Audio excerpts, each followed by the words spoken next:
Yan mga sir, bali ito, may bisita ulit ako na ano. Ang dala lang ng mayari, panel gauge lang, ibang sasakyan yung sinakyan nila eh. Dala nila. Bali, hindi nila dinala yung mismong sasakyan ng pinagkabitan nito, yung Toyota Corolla na GLI. Kasi wala daw aircon, kaya ibang sasakyan gamit nila. Dala lang nila tong panel gauge ng Corolla. Yan, ang problema nito mga sir, galing pa silang Binyan. Ang problema nito mga sir, speedometer at saka yung itong fuel. Yan. Parehas daw hindi gumana. Kaya buksan natin ito mga sir. Yung sa fuel gauge daw, yung floater bago na daw, tapos bago na rin wirings, pero ayaw pa rin daw gumana nito. Kasi ito, ayaw din talaga. Bago na fully rewired na raw yung yung sasakyan eh. Ni-refresh daw mga wirings. Pero ayaw pa rin daw talaga gumana nitong dalawa. Buksan natin ito mga sir kung anong problema nito. Yan mga sir, yung yung panel gauge ng Toyota Corolla. Yan. Check natin itong muna. Yung speedometer muna mga sir, i-check natin.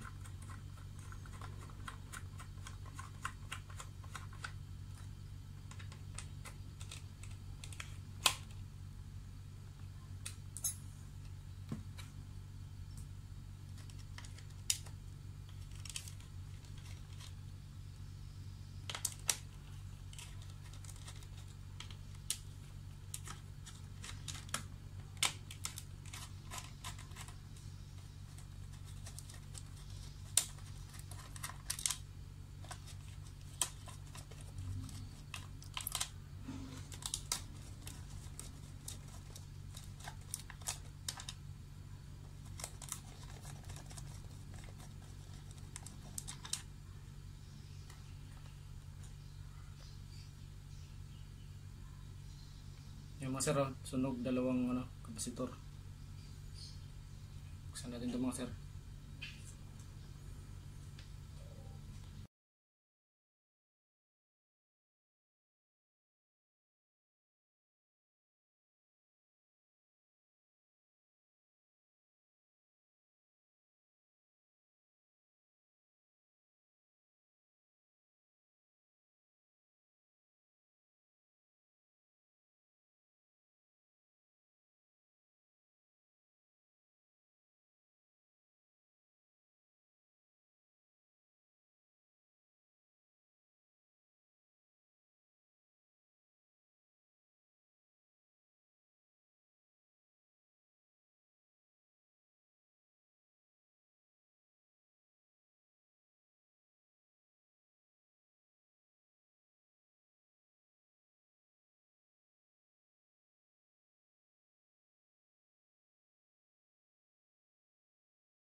Mga sir, bago na lahat ng kapasitor yan.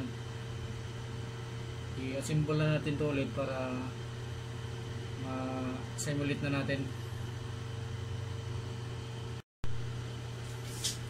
Mga sir, na-assemble ko na ulit yung yung speedometer. Ayan, tignan nyo mga sir yung i-simulate natin. Tignan nyo yung needle kong angat.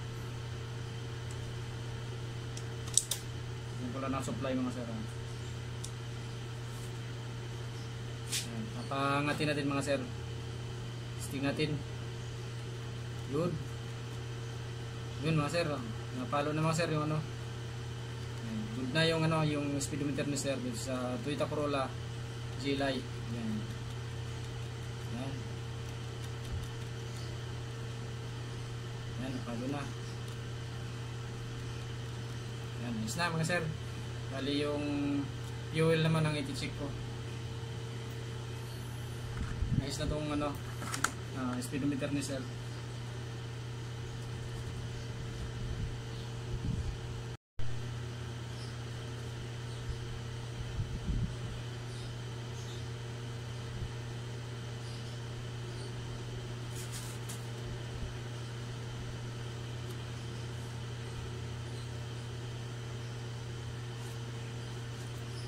Mga sir, nakita ko dito may mga nakaangat lang yung mga tornilyo dito sa fuel gauge ng Corolla. Yan, fuel gauge yan mga sir.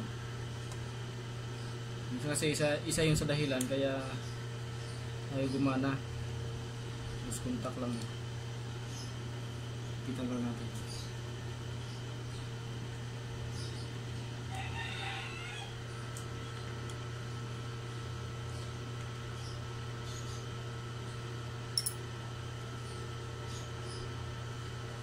Testing natin mga sir.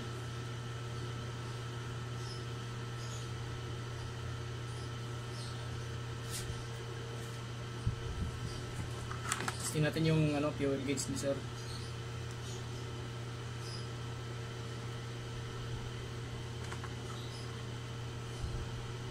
Ayaw na kasi gumana.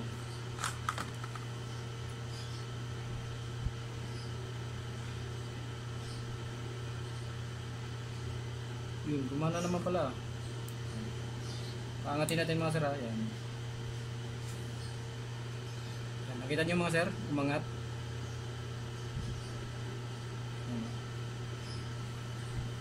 So baka lang ito mga sir, baka may problema lang doon sa socket. Kasi bago na raw wirings nito bago na rin daw floater. Tapos ayaw pa rin daw gumana. Sabihin ko na lang kay sir na baka may problema sa socket. Yung mga pin kasi doon sa mga socket minsan may problema mga sir. Ayan, umangat mga sir Yan. Hintayin natin mag-pull.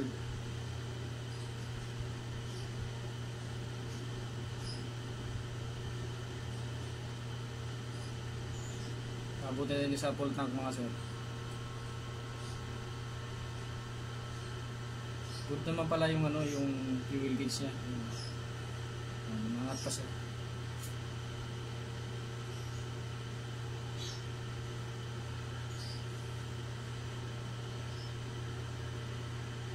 O baka yung nabili nila na floater mga sir, minsan kahit bago yung floater, may problema din.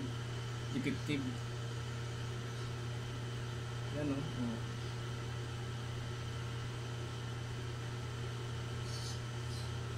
Yan, magpo-full tank mo sa mga sir Yan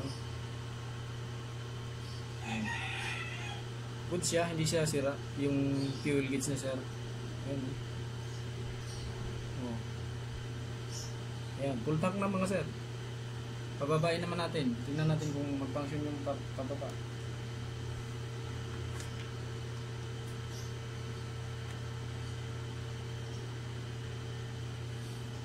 Ayan, bumaba din.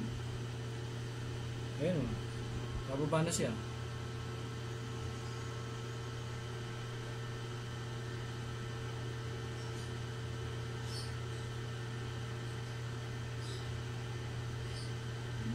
Babalikin natin sa empty. Ayan. Hintayin natin mag-empty. Ayan may problema lang talaga dito yung speedometer. Kasi yun yung may nakita kong may problema, nasira. Itong fuel gauge, good siya. Ayan empty na. Good na to mga sir. Bali, ibigay ko lang sa may-ari ito para makauwi na rin sila ng binyan.